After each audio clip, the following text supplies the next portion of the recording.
क्या आपके पास भी कभी गैस कंपनी के नाम से फोन आया है? क्या आपने भी कभी सोचा है कि महज 12 रुपए का बकाया आपकी पूरी जिंदगी की कमाई लूट सकता है?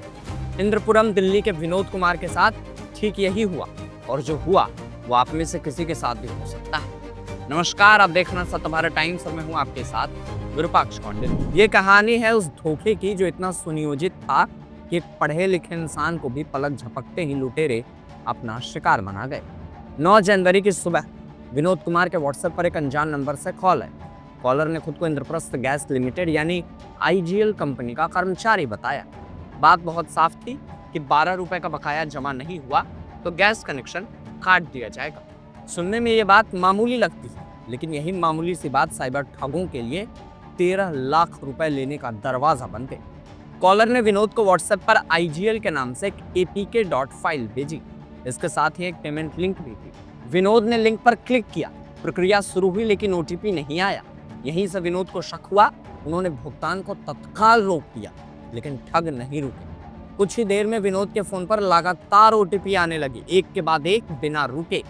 उन्हें तभी एहसास हुआ कि वो ठगे जा रहे हैं। विनोद तुरंत बैंक पहुंचे और खाता ब्लॉक करवाया। उन्हें लगा शायद अब वो सुरक्षित हैं, लेकिन ठगी नहीं रुकी।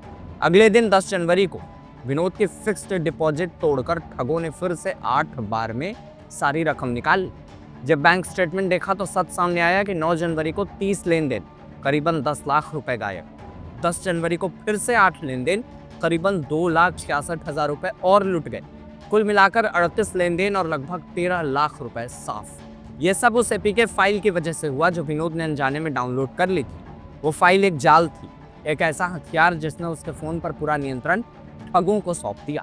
ये केवल विनोद कुमार की कहानी नहीं है, यह हर उस इंसान की कहानी है जिसके पास स्मार्टफोन है, बैंक खाता है और जो डिजिटल भुगतान करता है। साइबर ठग अब पहले से कहीं ज्यादा चालाक हो चुके हैं। वो जानते हैं कि डर दिखाकर किसी को कैसे भी अपने जाल में फंसाया जा सकता है। गैस कनेक्शन, बिजली bill, KYC update, bank account block, ये सब बहाने हैं। असली मकसद है आपकी मेहनत की कमाई। अतिरिक्त पुलिस उपायुक्त साइबर क्राइम पीयूष सिंह का कहना है कि इस मामले में केस दर्ज कर लिया गया है। जिन खातों में पैसे गए हैं उनकी जानकारी निकाली जा रही है, जांच जारी है।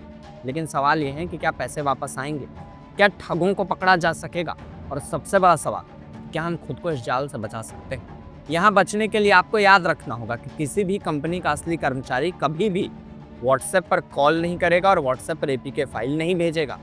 कोई भी सरकारी या निजी संस्था आपसे फोन पर OTP नहीं मांगेगी।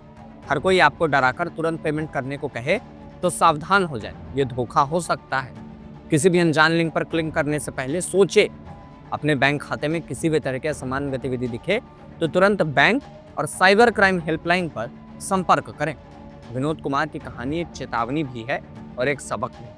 आज के दौर में आपके सबसे बड़ी दुश्मन आपकी लापरवाही हो सकती है। एक छोटी सी गलती, एक पल की असावधानी और सालों की मेहनत की कमाई पलक झपकते खत्म। तो अब सवाल ये है कि क्या आप तैयार हैं इस डिजिटल युग के खतरों से खुद को बचाने के लिए? क्योंकि अगर आज नहीं जागे तो कल बहुत देर हो चुकी होगी। याद रखें, ठग आपके दरवाजे पर नहीं, आपके स्क्रीन पर दस्तक देते हैं। सावधान रहें, सुरक्षित रहें।